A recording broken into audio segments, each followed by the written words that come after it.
Pessoal, muito bem. Então, bora dar sequência aqui à nossa aula, onde eu vou primeiramente corrigir a tarefa que eu passei a vocês, que eram esses exercícios aqui da página 7, ok? Tá?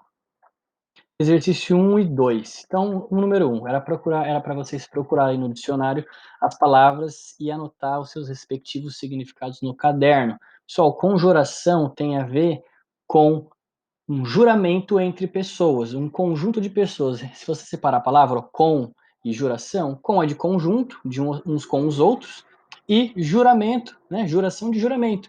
Então, são pessoas que juram lealdade em torno de uma ideia.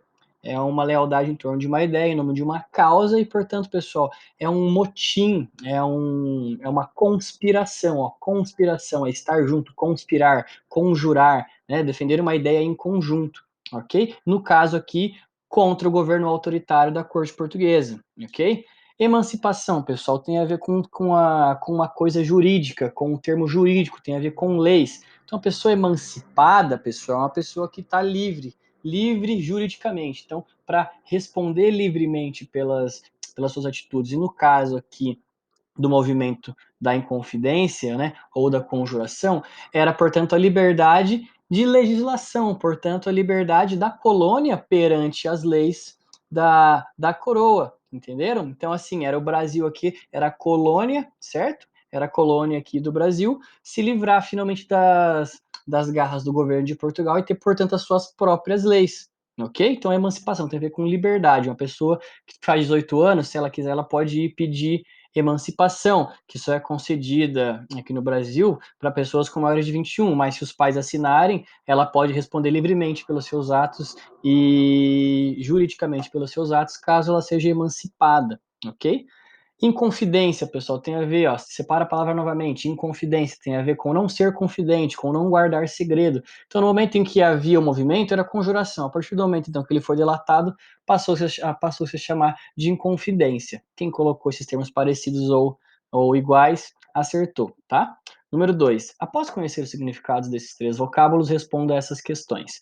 A. Muitos autores utilizam o termo inconfidência para se referir a um movimento iniciado na região das Minas Gerais.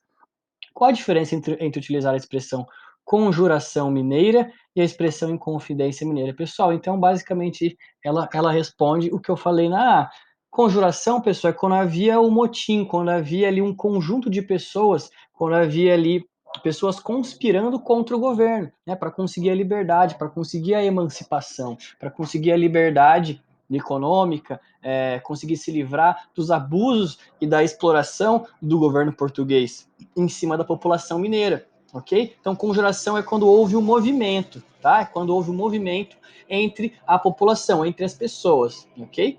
E a expressão inconfidência é quando ele passa a ser delatado, quando ele passa a ser denunciado, certo? Ele passa a ser denunciado pelo Joaquim Silveira dos Reis, e aí ele passa então a ser chamado de Inconfidência Mineira, porque daí foi um movimento que foi entregue por um dos conjurados, e aí ele passa a ser, portanto, um movimento de inconfidência, ok? O ideal é nós usarmos conjuração mineira, porque havia ali um movimento que ia acontecer, mas que acabou sendo entregue por um inconfidente apenas.